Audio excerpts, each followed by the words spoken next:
ఈ నెల 10వ తారీఖు రోజు Suryapet municipal chairperson Annapurna, vice chairperson కిషోర్పై బీజేపీ, బీఎస్పీ, కాంగ్రెస్ కార్యకర్తలతో పాటు సొంత గూటికి సంబంధించినటువంటి కొంతమంది బీఆర్ఎస్ కౌన్సిలర్లు కూడా అవిశ్వాస తీర్మానం కొరకు జిల్లా కలెక్టర్ గారికి వినతిపత్రం ఇవ్వడం జరిగింది. జిల్లా కలెక్టర్ గారు మాత్రం ఈ నెల 27వ తారీఖు అవిశ్వాస తీర్మానానికి ఓటింగ్కు ఓకే అన్నారు. అయితే మా దగ్గర చైర్పర్సన్ గారు ఉన్నారు, వారు మాట తీసుకుందాం. మేడం, చెప్పండి, మీరు సూర్యాపేట టౌన్లో వచ్చిన తర్వాత అనేక అభివృద్ధి పనులు చేశారు. లక్షలాది రూపాయలు గౌరవ మంత్రి గారి నుంచి కూడా ఫండ్ తెచ్చారు. కరోనా టైంలో కూడా మీరు చేసిన సేవలు కూడా అసలు ప్రజలు ఇప్పుడు కూడా చర్చించుకుంటారు. అయినా కూడా మీకు సంబంధించినటువంటి కౌన్సిలర్ కొంతమంది ఏమంటున్నారంటే మా వార్డులో డెవలప్మెంట్ కాలేదు. అసలు దీని వెనకాల కారణం ఏమనుకుంటున్నారు? ఏం లేదండి, కౌన్సిలర్స్ గౌరవ కౌన్సిలర్లకు వచ్చిన ఆలోచన కాదు ఇది. ఒకటే ప్రతిపక్షంగా ఉన్న నాయకులు తీసుకొచ్చిన ఆలోచన. ఎందుకంటే సూర్యాపేట పట్టణం అనేది ఎప్పుడు కూడా ఎమ్మెల్యే జగదీశ్వర్ రెడ్డి గారికి మెజార్టీని ఇస్తుంది. కాబట్టి చైర్పర్సన్ గారిని ఏ విధంగా అవిశ్వాసం పెట్టేసి చైర్మన్ గారిని ఎట్లా దింపాలనే ఒక కక్ష సాధింపు చర్యలో భాగంగానే మా కౌన్సిలర్లను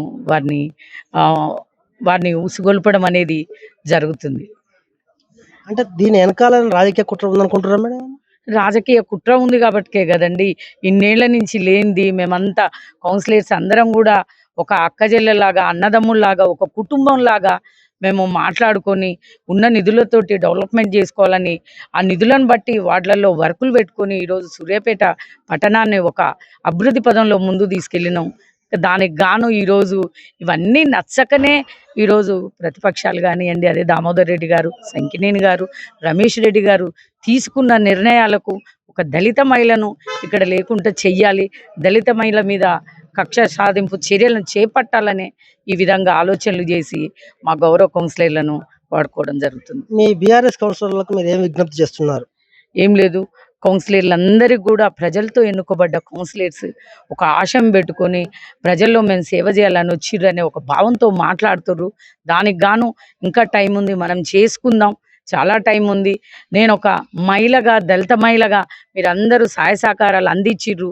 ఈరోజు ఒక దళిత మహిళ మీద ఎవరైతే ఈ విధంగా ప్రోత్సహిస్తారో వారికి మీరు సహకరించకండి. ఎందుకంటే ఈరోజు మనందరం కూడా పని చేసుకొని సూర్యాపేట పట్టణాన్ని డెవలప్మెంట్ చేసుకున్నాం. కాబట్టి వీటన్నిటిని కూడా మీరు తీసేసుకొని ఒక మహిళా చైర్మన్ అయినా నాకు దళిత చైర్మన్కు మీ సహాయ సహకారాలు అందించాలని కూడా నేను కోరుకుంటున్నాను.